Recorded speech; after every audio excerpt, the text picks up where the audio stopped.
E nesse contexto, Felipe, eu acho que o que acaba prevalecendo, né, seria a pergunta de como é que se faz para encerrar, para mudar essa dinâmica, né?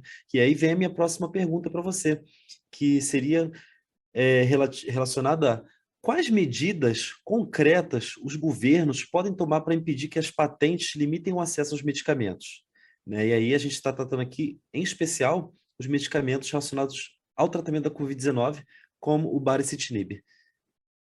Perfeito. Bom, existem medidas legais, sim, que os governos podem tomar, né? Só para contextualizar um pouco, essas regras que hoje a gente tem no mundo de propriedade intelectual, né? E só para ligar uma coisa com a outra, né? A patente, ela é uma forma de propriedade intelectual, ela é um direito de propriedade intelectual, né? E como o nome já diz, propriedade intelectual é propriedade sobre o conhecimento, sobre bens intangíveis, né? Ideias, fórmulas, conhecimento, né? Então, as regras que a gente tem hoje de propriedade intelectual foram negociadas durante a criação da Organização Mundial do Comércio, né? Foi um momento em que houve uma grande mudança, porque antes desse marco, que foi em torno de 94, 95, os países tinham a liberdade de decidir em que campos existiriam patentes e em que campos não existiriam. Então, muitos países, como era o caso do Brasil, por exemplo, não reconheciam patentes para medicamentos, para alimentos, para bens essenciais, né? Mas a partir do momento em que houve essa negociação e a criação da Organização Mundial do Comércio, os países tiveram que aceitar regras comuns. E uma delas é o patenteamento em todas as áreas, ou seja, nenhum país poderia mais excluir um determinado campo tecnológico do patenteamento. Então, na prática, todos os países passaram a ser obrigados a reconhecer patentes para medicamentos. E foi aí que, né, as grandes empresas farmacêuticas tiveram mais um salto de concentração de mercado, de poder, de lucratividade. E era do interesse delas, né, que esse acordo fosse assinado. Mas, ao mesmo tempo, os países também negociaram o que a gente chama de flexibilidades de saúde pública. Ou seja, né, os governos começaram a perceber que essa era uma situação muito arriscada, muito perigosa, que aumentar a quantidade de monopólios sobre bens essenciais de saúde podia resultar numa situação em que um governo não conseguisse salvar a sua população, oferecer tratamento para a sua população. Então, dentro desse mesmo acordo internacional, tem medidas que podem ser adotadas para proteger o interesse público e, em particular, a saúde pública. Então, isso, claro, né, cada país tem que traduzir na sua própria lei nacional. E, né, no Brasil a gente tem alguns mecanismos.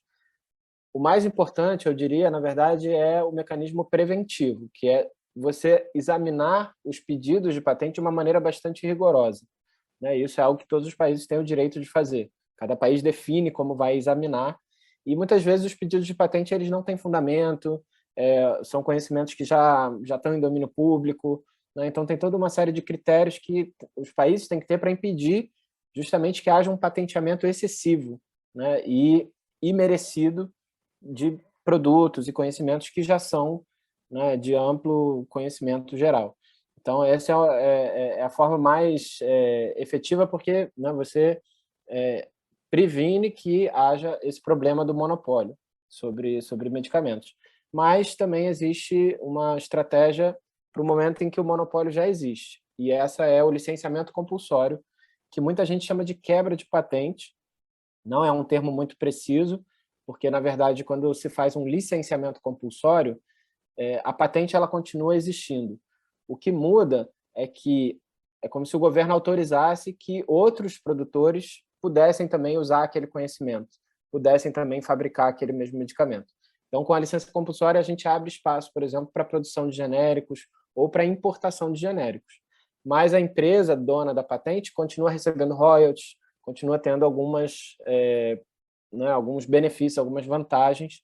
Então, não há uma quebra da patente, mas há, sim, esse poder de monopólio ele é relativizado durante um período, né? E isso ajuda com que os países consigam abastecer, né, os seus sistemas de saúde de medicamentos essenciais.